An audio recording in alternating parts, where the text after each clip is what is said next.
lagi na support sa live natin. Ayun guys, shoutout po kay Clary Kapanayaw, shoutout po kay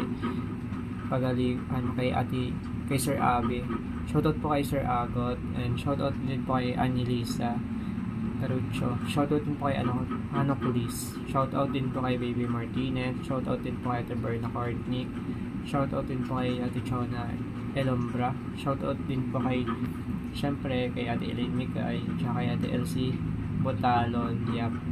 Tapos kay Pele Rose Polmons, shoutout po sa iyo, shoutout din po kay Freddy Liguatan, shoutout din po kay Georgina Marte, tsaka kay Ate Gigi Milagroso, shoutout din po kay Ate Irene M. Monleon, shoutout din po kay Jean, kay Jenny Salan, tsaka kay Jexel Closet Gacho.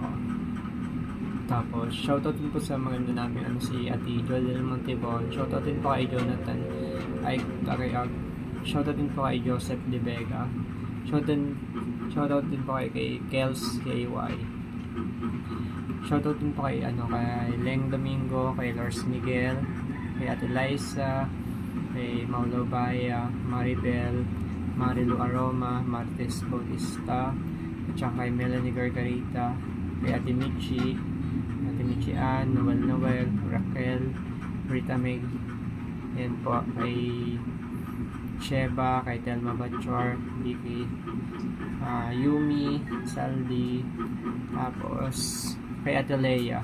Ayun po, shoutout sa inyong lahat, Ate Leia. Maraming salamat po sa lagi sa pag-support po dito sa mga live ko. Tsaka po sa mga big content creator na yung mga na rin ngayon, mga okay na sila lahat. Ayun guys, sana mag-visit din kayo sa mga maliliit na content creator katulad namin.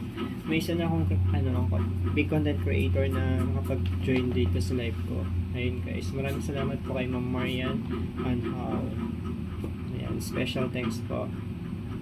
Yun lang po, bye bye guys.